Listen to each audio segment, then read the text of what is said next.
Hello दोस्तों, मैं जितेंद्र कुमार। आप सभी का टेस्टोपीडिया ऑनलाइन क्लासेस के अंदर हार्दिक स्वागत है। फ्रेंड्स, आज का जो हमारा सेशन है वो पिछला जो हमारा टॉपिक था प्रॉफिट एंड लॉस, उसी की अगली सीरीज के अंदर सेकंड सेगमेंट हम डिस्कस करने वाले हैं, जहां पे आपके लिए काफी इंपॉर्टेंट क्वेश्चंस हैं वो आपको देखने को मिलेंगे। जो 2024 का जो आपका एग्जाम होने वाला है एसएससी जीडी, प्लस इसके अलावा आरआरबी एएलपी, आरआरबी टेक्नीशियन, या फिर दोस्तों आरपीएफ एसआई का एग्जाम जो आपका होने वाला है, उन सभी एग्जाम्स के लिए ये जो क्वेश्चंस है वो काफी इंपॉर्टेंट क्वेश्चंस है। 2023 के अंदर ये सारे क्वेश्चंस हैं वो ऑलरेडी पूछे जा चुके हैं। कुछ क्वेश्चंस आपको नए मिलेंगे, कुछ क्वेश्चंस पुराने मिलेंगे, लेकिन दोस्तों आपका जो एग्जाम पैटर्न है ना, उसी के अकॉर्डिंग बिल्कुल सेट करके यहाँ पे टॉपिक वाइज हम सीरीज को डिस्कस कर रहे हैं। तो यहाँ पे प्रॉफिट एंड लॉस का जो सेकंड सेगमेंट है, आज हम बात करेंगे उस सेगमेंट के ऊपर, और काफी मजेदार और शानदार क्वेश्चन आपके लिए हम लेकर आए हैं, जहां पे आपको एग्जाम के अंदर बहुत सारी हेल्प मिलने वाली है। तो first of all, question start करने से पहले अगर अभी तक आपने हमारे चैनल को सब्सक्राइब नहीं किया है तो चैनल को सब्सक्राइब कर लीजिएगा, बेल आइकन प्रेस कर लीजिएगा, ताकि क्लास का नोटिफिकेशन है वो आपको ऑन टाइम प्रोवाइड हो सके। तो स्टार्ट करते हैं बिना टाइम खराब किए आज के सेशन का पहला क्वेश्चन। पहला क्वेश्चन ध्यान दीजिएगा, आपको इस प्रकार से गिवन है कि एक आदमी ने 1 रुपए में 3 टॉफियां खरीदी। एक आदमी ने 1 रुपए में 3 टॉफियां खरीदी और 50% का लाभ प्राप्त करने के लिए 1 रुपए में कितनी टॉफियां उसको बेचनी चाहिए। बहुत गजब का क्वेश्चन है, A1 क्वेश्चन। एग्जाम की दृष्टि से ध्यान दीजिएगा किस प्रकार से इस क्वेश्चन को करना है, ताकि आपको इन क्वेश्चन, इस प्रकार के जितने भी क्वेश्चन है ना, उनको करने का तरीका पता चल जाए कि क्वांटिटी बेस्ड क्वेश्चन को हम करते कैसे हैं। तो ध्यान दीजिएगा, जब भी क्वांटिटी बेस्ड क्वेश्चन की बात हो ना, तो आपको फर्स्ट ऑफ ऑल एक चीज जो दिलो दिमाग के अंदर ध्यान रखनी है कि आपको हमेशा जो प्राइस है ना उसको रखना है ऊपर, और जो क्वांटिटी है ना, मात्रा है, उसको रखना है आपको नीचे। ये बात ध्यान रखना। जब भी आप इस पैटर्न के क्वेश्चन सॉल्व करें, तो अगर आप ये मेथड फॉलो करेंगे ना, तो आपका आंसर है वो बिल्कुल सटीक बैठेगा, क्योंकि आगे चल के हमने और भी क्वेश्चन लिए हैं जिससे आपको इस मेथड की बहुत ज्यादा रिक्वायरमेंट रहने वाली है। अब देखिए किस प्रकार से इस क्वेश्चन को सॉल्व करेंगे। तो फर्स्ट ऑफ ऑल हमें क्वेश्चन में दिया गया है कि 1 रुपए के अंदर 3 टॉफियां खरीदता है, तो रुपए कहाँ रखेंगे? ऊपर, और क्वांटिटी कहाँ रखेंगे हम? नीचे। तो 1 रुपए में 3 हो गई। अब ध्यान दीजिएगा, इसको खरीदा गया है, मतलब ये वैल्यू क्या होगी हमारे पास? कॉस्ट प्राइस की वैल्यू हो जाएगी। ये वैल्यू हमारे पास जो 1/3 निकला है ना, ये क्या है? कॉस्ट प्राइस, यानी कि खरीदा गया है, क्रय मूल्य के बारे में बात की जा रही है। अब दोस्तों फिर से ध्यान दीजिएगा, मैं यहाँ पे एक कॉन्सेप्ट आपको सिखाता हूँ, और उससे आपके जब भी इस प्रकार की क्वेश्चन होती है कि सर अगर क्रय मूल्य दिया हुआ हो, विक्रय मूल्य दिया हुआ हो, तो हम किस प्रकार से कैलकुलेशन करें, तो उसके डाउट्स को खत्म करने के लिए यहाँ पे एक कॉन्सेप्ट मैं आपको समझा रहा हूँ, बस उस कॉन्सेप्ट को ध्यान में रखना है। कॉन्सेप्ट क्या है, ध्यान दीजिएगा। फर्स्ट ऑफ ऑल, अगर आपको यहाँ पे गिवन हो, क्या गिवन हो कि अगर आपको सेलिंग प्राइस पूछा जाए और अगर आपको कॉस्ट प्राइस दिया हुआ हो, तो इन दैट कंडीशन ये बात ध्यान रखना कि 100 के अंदर प्रॉफिट होगा तो जुड़ेगा, और लॉस होगा तो उसको हम घटा देंगे, और इसको डिवाइड करना है 100 से। First method. सेकंड, इसी चीज को मैं ऐसे लिख सकता हूं कि अगर आपको कॉस्ट प्राइस पूछा जाए और आपको सेलिंग प्राइस दिया हुआ हो, इन दैट कंडीशन इसको हम उल्टा पटक देंगे, तो 100 बटा ये कितना हो जाएगा भाई? 100 प्लस माइनस प्रॉफिट, या कितना हो जाएगा हमारे पास? लॉस परसेंटेज हो जाएगा। बस इतने से मैटर को ध्यान रखना है, और आपके क्वेश्चन है ना वो बिल्कुल देखो किस स्पीड से निकल के आता है। ठीक है, चलो सॉल्व करते हैं इस क्वेश्चन को। अब क्वेश्चन में क्या कहा गया है कि आपने खरीदा है, जैसे मैं कहूँ आपने कोई चीज 100 रुपए में खरीदी और 20% लाभ के साथ में आपने बेच दी, तो आपने कितने रुपए में बेची? 120 में। मतलब आपने क्या किया? 100 गुणा 120/100 कर दिया। तो सेम काम हम यहाँ पे करेंगे। तो मुझे बताओ, अगर ये कॉस्ट प्राइस है तो इसका मतलब है कि 50% का प्रॉफिट है, तो 50% का प्रॉफिट है तो 100 में 50 जोड़े, मतलब ये कितना हो गया हमारे पास? 150% हो गया। 150 बटा कितना हो गया हमारे पास? 100 हो गया। बस इस वैल्यू को सॉल्व करना है, आपका आंसर आ चुका है, ऐसे मान के चलिए। तो 3 से 0 मैंने इसको काटा, 3 से इसको काटा मैंने, तो ये कट गया हमारे पास 5, और 5 से मैंने इसको काटा तो ये कट गया हमारे पास 2। कुल मिला के हमारे पास जो ऊपर वैल्यू बची है ना, वो बची है 1, और नीचे हमारे पास वैल्यू कितनी बची है? 2। ऊपर क्या था अपने पास? रुपए, और नीचे क्या था हमारे पास, क्वांटिटी, मतलब 1 रुपए के अंदर आप कितने प्रोडक्ट बेचोगे, तो 2 प्रोडक्ट बेचोगे। इट मीन्स इस क्वेश्चन का जो राइट आंसर होगा वो बनेगा ऑप्शन नंबर डी। बेहतरीन क्वेश्चन का सॉल्यूशन है वो इसी मेथड से आपको करना है, अगर आपको बिना टाइम खराब किए कैलकुलेशन अपनी इंप्रूव करनी है तो। ठीक है, यहां तक बातें सभी स्टूडेंट को समझ में आ चुकी होगी। तो चलो बढ़ते हैं सीधा अगले क्वेश्चन की तरफ। नेक्स्ट क्वेश्चन देखिए। नेक्स्ट क्वेश्चन है कि मनीष ने 9200 रुपए में एक पुराना डिजिटल कैमरा खरीदा और इसकी मरम्मत पर 1200 रुपए खर्च कर दिए। यदि मनीष डिजिटल कैमरे को 12,000 रुपए में बेचना चाहता है तो आपको बताना है कि उसे कितना परसेंट का प्रॉफिट होगा, कितने परसेंट का ओवरऑल प्रॉफिट उसको हो जाएगा। गिवन ऑप्शन सारे के सारे पॉइंट्स के अंदर है। और दोस्तों ध्यान दीजिएगा, आपको एग्जाम के अंदर जितने भी ऑप्शन होंगे ना, वो लगभग बहुत कम ऐसे एग्जाम्पल्स होंगे जहां पे आपको राउंड फिगर के अंदर वैल्यूज दी हुई मिलेंगी, क्योंकि स्टूडेंट्स क्या करता है ना, राउंड फिगर की वैल्यू को बहुत जल्दी कैलकुलेट करता है। लेकिन वही चीज अगर आपको पॉइंट्स के अंदर दी जाती है ना, तो स्टूडेंट्स के लिए काफी कैलकुलेटिव ये चीज हो जाती है, जहां पे टाइम वेस्ट होता है। तो आपको बस उसी चीज से बचना है। और ये चीज सुधरेगी कैसे, जब आप लगातार एफर्ट मारेंगे तब। सॉल्व करते हैं इस क्वेश्चन को। तो फर्स्ट ऑफ ऑल अगर मैं आपसे कहना चाहूँ कि जितना भी एक्स्ट्रा खर्चा होता है ना, वो हमेशा क्रय मूल्य के अंदर क्या कर दिया जाता है, ऐड कर दिया जाता है। इस बात का आप ध्यान रखना कि जितना भी एक्स्ट्रा वेजेस होते हैं वो ऑलवेज हमेशा काउंट कर दिए जाते हैं, किसमें, कॉस्ट प्राइस के अंदर। जैसे मैं आपसे कहूँ कि आपने कोई साइकिल खरीदी आपने 1,000 रुपए के अंदर, 300 रुपए आपने उसे लाने में खर्च कर दिए, 200 रुपए उसकी रिपेयरिंग पे खर्च कर दिए, और 100 रुपए और किसी चीज पे खर्च कर दिए। तो ये जितना भी एक्स्ट्रा खर्चा लगा है ना, वो किस में जोड़ दिया जाएगा, उस कॉस्ट प्राइस के अंदर जोड़ दिया जाएगा। तब ओवरऑल आप कहोगे कि हाँ ये साइकिल भाई मेरे इतने रुपए के अंदर पड़ गई है। ठीक है, तो एक्स्ट्रा खर्चा किस में जोड़ना है, कॉस्ट प्राइस के अंदर। तो ध्यान दीजिएगा, मनीष ने एक जो पुराना डिजिटल कैमरा है ना, वो खरीदा कितने रुपए में है, 9200 रुपए के अंदर। अब 9200 रुपए के अंदर उसने खरीद तो लिया है उसने कितने रुपए के अंदर, 9200 रुपए के अंदर। लेकिन उसने क्या किया है कि इसकी मरम्मत के ऊपर, रिपेयरिंग के ऊपर 1200 रुपए और खर्च कर दिए। तो इसका मतलब एक्चुअल जो कॉस्ट प्राइस होगा ना, वो हमारे पास 1200 रुपए और ऐड करने के बाद में होगा। तो मुझे बताओ यहाँ पे अगर इन दोनों को ऐड कर दूंगा तो ये कितना हो जाएगा हमारे पास भाई, 10,400 रुपए का। तो नेट कॉस्ट प्राइस हमारे पास कितना हो गया, 10,400 रुपए का। और आप कह रहे हो कि इसको बेचना चाहते हो कितने रुपए के अंदर भाई, 12,000 रुपए के अंदर आप इसको सेल करना चाहते हो। तो 10,400 में खरीदा, 12,000 रुपए में बेचना चाहते हैं। तो मुझे बताओ यहाँ पे जो प्रॉफिट बनाना वो कितने रुपए का बना। तो कुल मिला के हम क्या करेंगे, अगर यहाँ पे प्रॉफिट निकालना है ना, तो 2 जीरो तो यहाँ पे सेपरेट हो गया हमारे पास। फिर इधर कितना बचा हमारे पास, 10, 10 में से 4 घटाया तो कितना हुआ, 6, यानी कि 1,600 रुपए का हमें क्या हो गया, यहाँ पे प्रॉफिट हो गया। 1,600 रुपए का प्रॉफिट हो गया। और प्रॉफिट परसेंटेज जब आप कैलकुलेशन करोगे ना, तो बिल्कुल इजी तरह से आपको देखने को मिल जाएगा। मुझे बताओ ये बात समझ में आई क्या सभी स्टूडेंट्स को। ठीक है, और एक बार देख लेते हैं, इसमें जोड़ दीजिए आप। तो ये कितना हो गया, 6 4 10 से कितना हो जाएगा हमारे पास, 1 और 1 2, और ये कितना हो गया हमारे पास 1, यानी कि 12,000 रुपए का। तो 1,600 रुपए का हमें क्या हो गया, प्रॉफिट हो गया। अब हमें क्या कैलकुलेट करना है, प्रॉफिट परसेंटेज। तो वो भी हम इजी तरीके से कर देंगे। कैसे करेंगे वो चीज देखिए। अगर हमें परसेंटेज चाहिए तो परसेंटेज में कन्वर्ट करने के लिए मैं क्या करूंगा, जितने रुपए का प्रॉफिट हुआ है वो, और आपको पता है कि प्रॉफिट और लॉस परसेंटेज हमेशा किस पे निकाले जाते हैं, कॉस्ट प्राइस के ऊपर। कॉस्ट प्राइस हमारा पे कितना है टोटल ओवरऑल, 10,400 रुपए। और परसेंटेज में कन्वर्ट करने के लिए मैं 100 से यहाँ पे क्या कर दूंगा, मल्टीप्लाई कर दूंगा।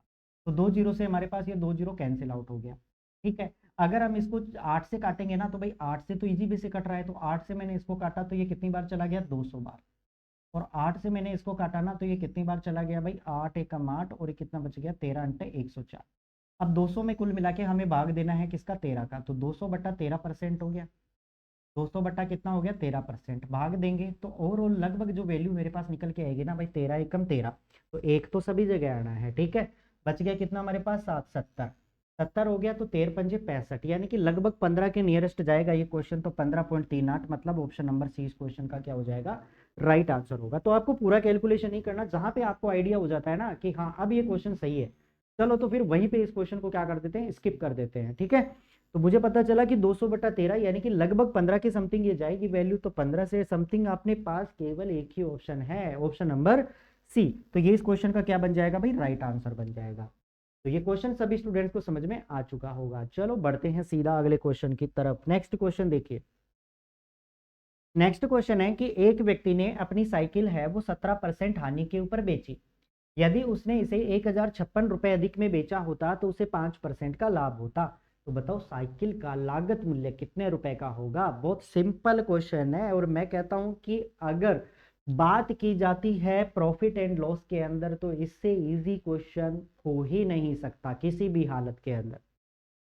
चलो सॉल्व करते हैं इस क्वेश्चन को। देखिए किस प्रकार से बनाएंगे। पहली चीज जो आपको दी गई है 17% के लॉस पर बेची जाती है। मुझे मान लेते हैं कि कोस्ट प्राइस हमने कितना माना टोटल। अगर कोस्ट प्राइस हम मान लेते हैं 100 रुपीज, ऐसा मैं मान लेता हूं। तो 100 रुपीज अगर हमने कोस्ट प्राइस एज्यूम किया है क्रय मूल्य, तो फर्स्ट सेलिंग आप कर रहे हो 70% लॉस के ऊपर। तो 17% की अगर आपको हानि होती है तो 100 में से 17 आप कम कर दीजिए। इसका मतलब वो आर्टिकल आप कितने में बेचोगे 83% के अंदर। बात क्लियर हो गई। फर्स्ट सेलिंग प्राइस हमारे पास कितना आ गया 83%। अब क्या कह रहा है यदि उसने 1056 रुपए अधिक में बेचा होता तो उसको 5% का क्या होता प्रॉफिट होता।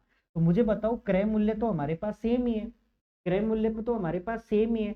तो मुझे बताओ अगर क्रय मूल्य हमारे पास 100 है और अब आपको 5% का प्रॉफिट भी लेना है तो यहाँ पे 5% और ऐड कर दो। तो इसका मतलब हमारे पास दूसरा सेलिंग प्राइस कितना आ जाएगा भाई 105% का आ जाएगा। बात क्लियर हो गई। तो ये रेशो जो हमारे पास बना है ना, ये सेलिंग प्राइस का रेशो बना है, विक्रय मूल्य का रेशो बना है। तो पहले आप बेच रहे थे 83% के अंदर, अब आप बेच रहे हो 105% के अंदर। तो मुझे बताओ आप कितना परसेंट ज्यादा में बेच पा रहे हो यहाँ पे।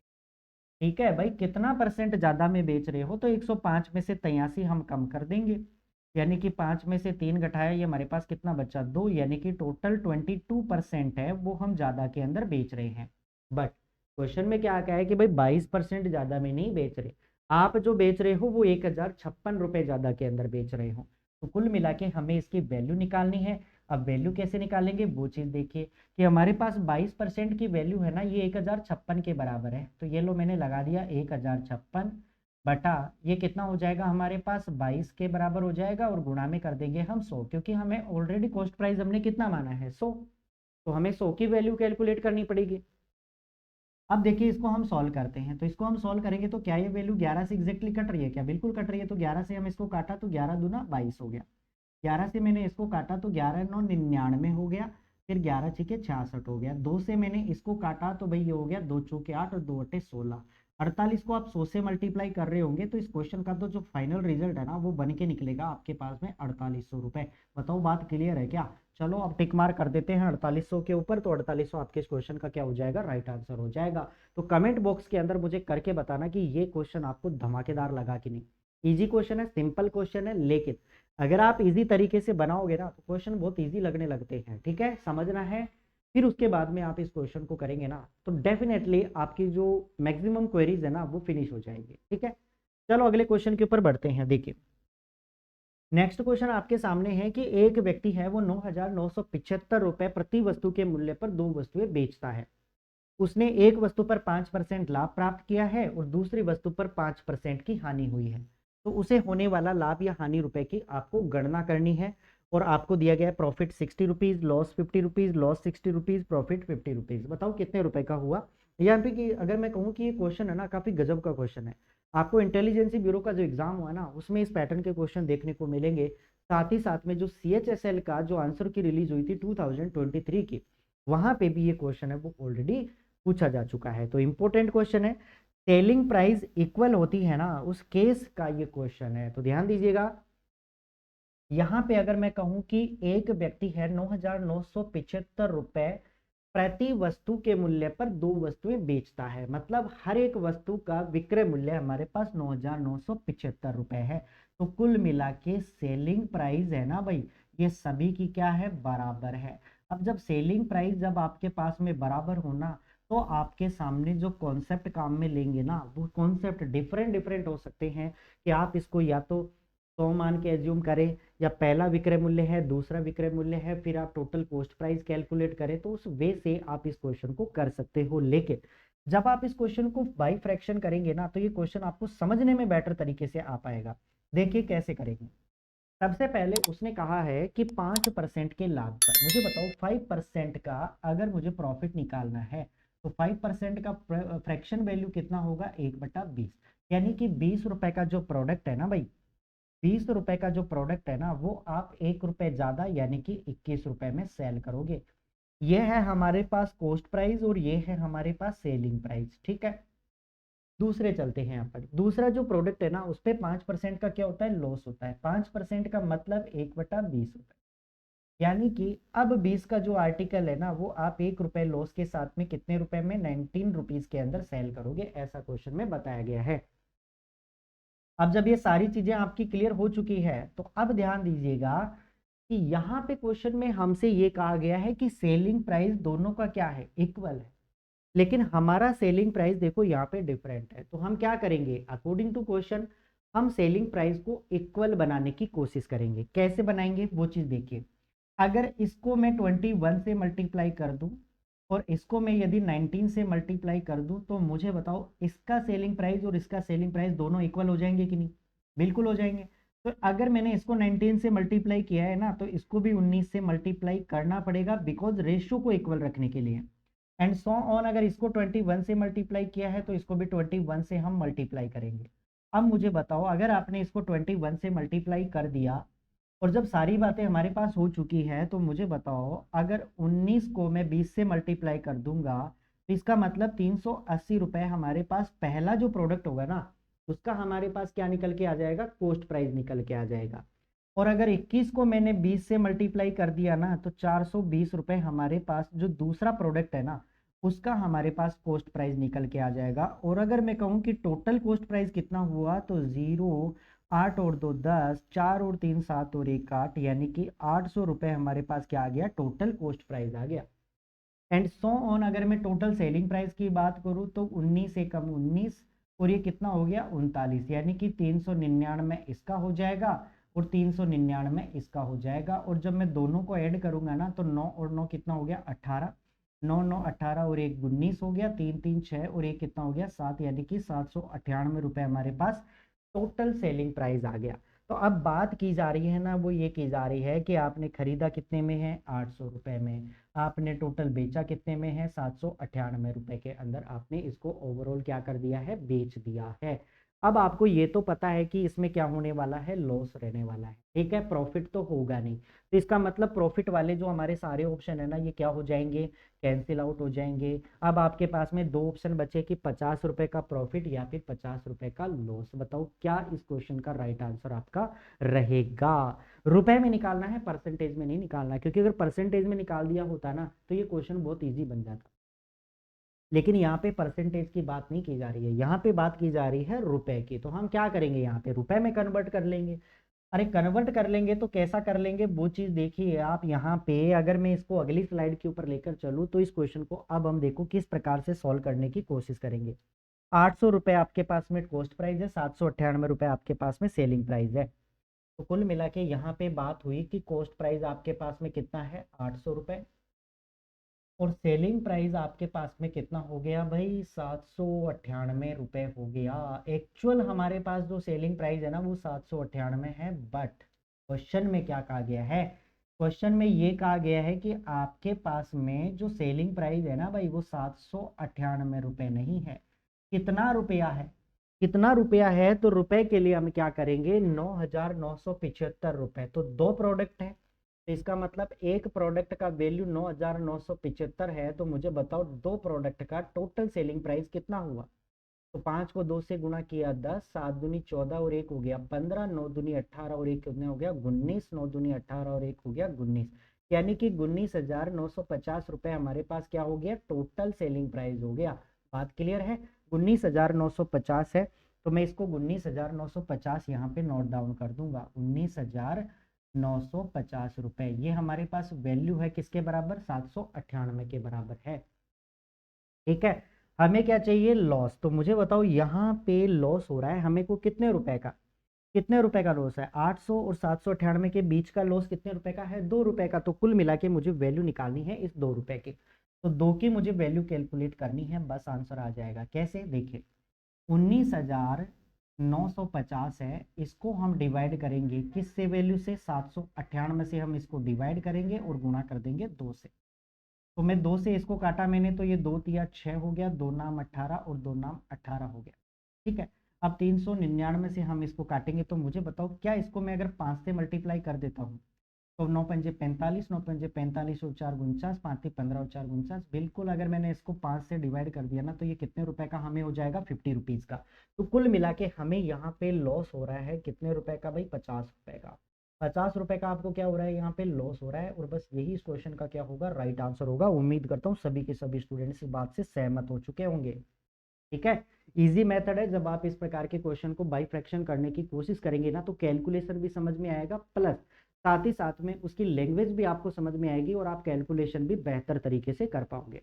तो क्वेश्चन यहाँ पे समाप्त होता है। इस क्वेश्चन का राइट आंसर हमारे पास कितना हो जाएगा, लॉस कितने रुपए का, 50 रुपीज का। चलो बढ़ते हैं अगले क्वेश्चन की तरफ।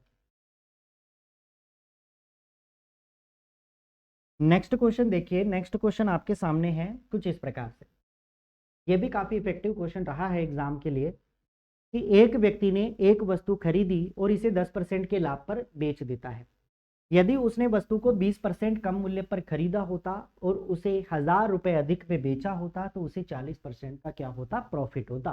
तो आपको बताना है कि वस्तु का पूर्व वाला मूल्य कितने रुपए का रहा होगा, 55,000 रुपए, 60,000 रुपए, 50,000 रुपए या फिर 40,000 रुपए। क्या इस क्वेश्चन का राइट आंसर होगा, गौर से पढ़िए और एक बार फटाफट से करके मुझे कमेंट बॉक्स के अंदर इसका राइट आंसर बताइए कि क्या इसका राइट आंसर रहने वाला है। फिर इसके बाद में हम इस क्वेश्चन को सॉल्व करना शुरुआत करेंगे। ठीक है, तो जीडी वाले स्टूडेंट्स एक बार 2 मिनट के लिए मैं कुछ कहना चाहता हूँ कि जो भी स्टूडेंट तैयारी कर रहे हैं SSC GD, RRB LP, RRB technician या फिर आरपीएफ एसआई के लिए, उनके लिए काफी सुनहरा मौका है कि आप यहाँ पे बढ़िया तरीके से चीजों को इवेल्युएट करें, अपने दोस्तों को भी शेयर कीजिए ताकि जो भी स्टूडेंट तैयारी कर रहा है इन सभी एग्जाम्स के लिए उसको एक बेटर चीज देखने को मिले।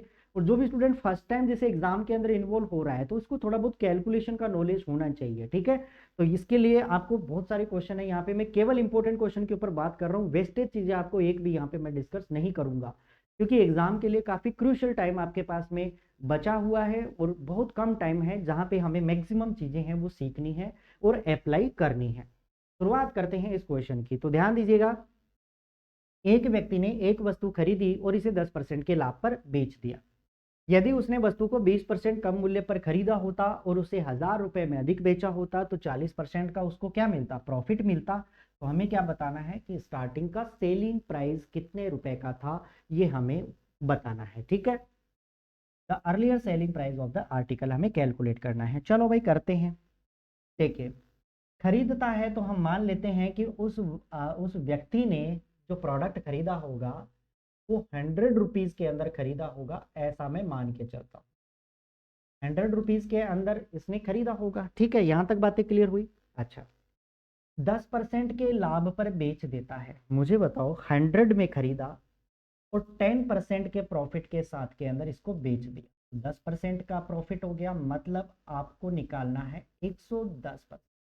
और कुल मिला के मुझे इसी चीज की वैल्यू तो फाइंड आउट करनी है, 110% की तो वैल्यू निकालनी है क्योंकि स्टार्टिंग में जो बेचा है वो 110 रुपए के अंदर बेचा है, तो हमें 110% की वैल्यू निकालनी पड़ेगी।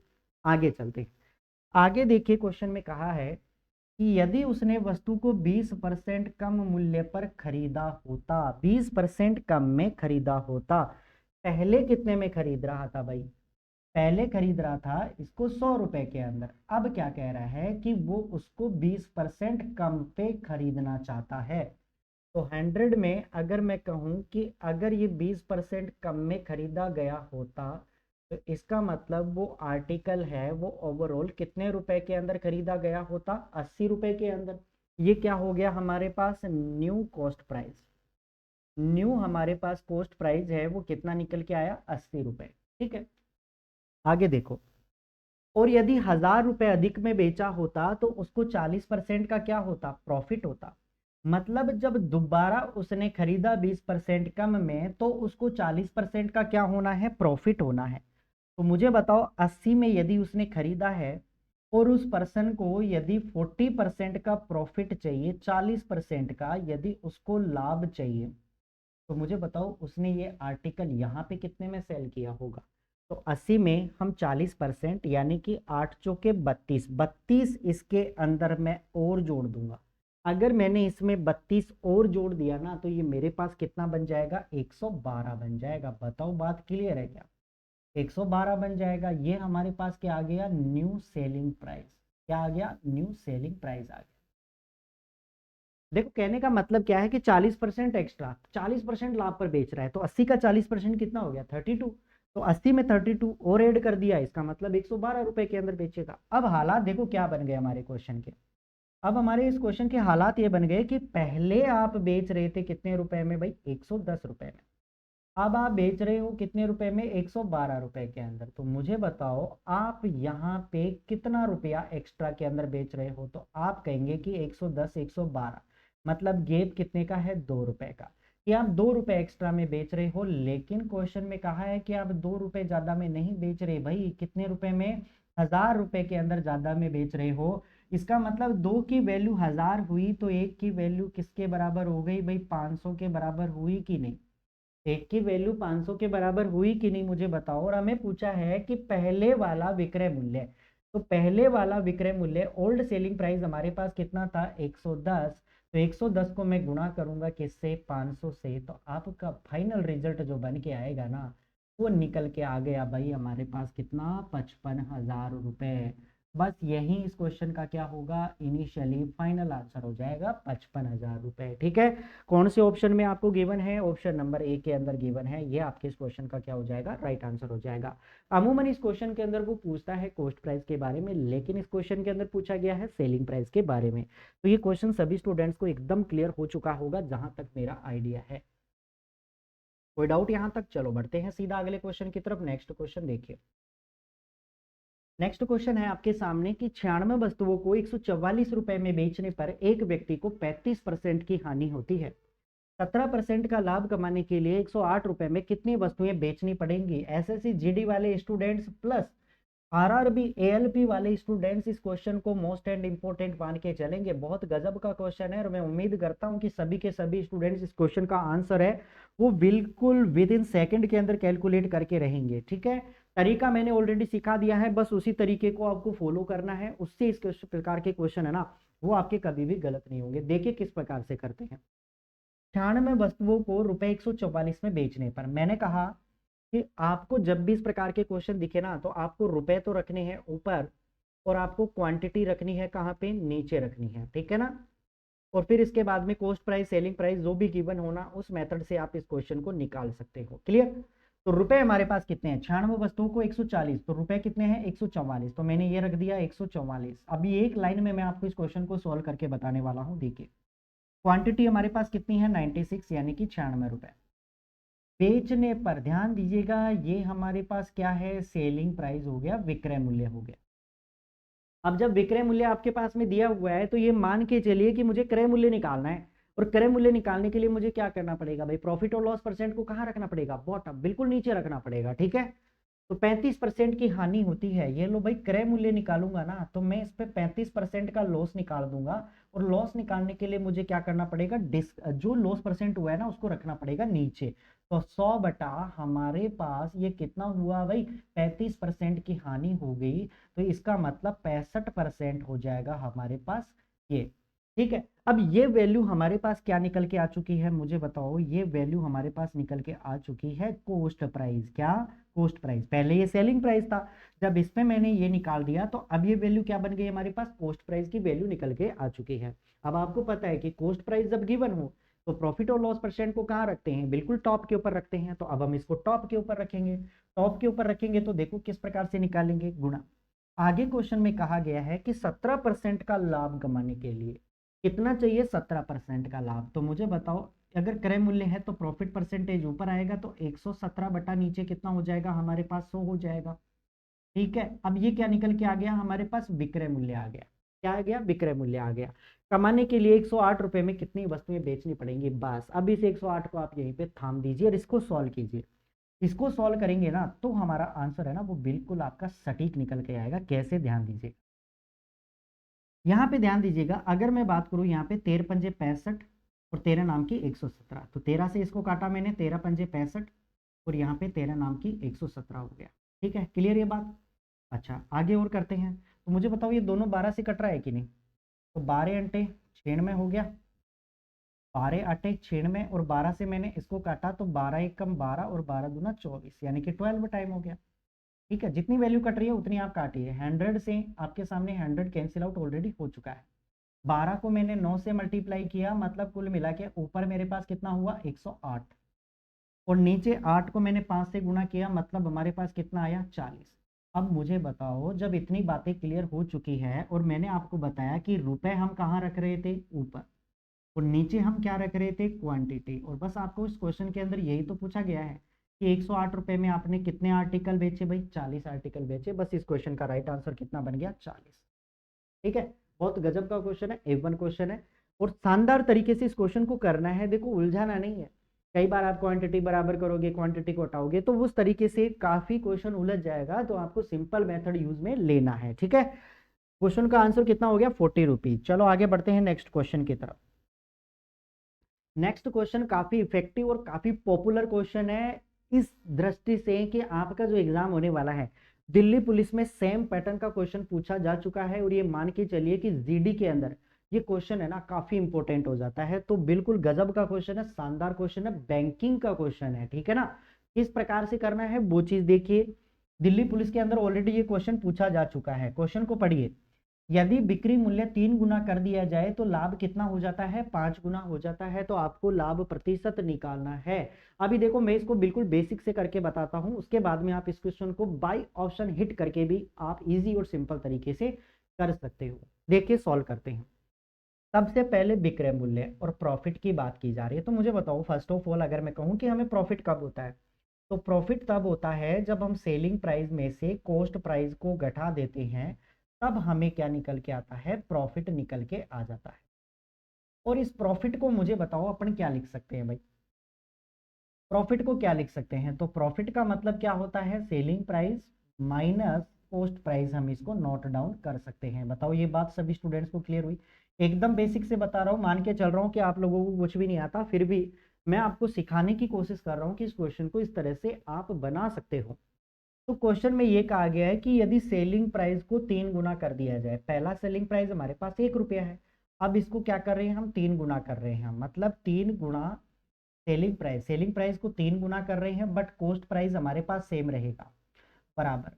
तो जो प्रॉफिट है ना वो 5 गुना हो जाता है, तो क्या मैं इस प्रॉफिट की जगह 5 लिख सकता हूँ, और ये प्रॉफिट है ना ये किसके बराबर हो जाएगा selling price minus cost price के बराबर हो जाएगा, ऐसा क्वेश्चन में कहा गया है। 5 गुना हो गया भाई, ये भी तो प्रॉफिट ही है, इसका कितना गुना हो गया 5 गुना हो गया। अब सीधा सीधा हमें बस इस क्वेश्चन को सॉल्व करना है, आंसर तो आ गया।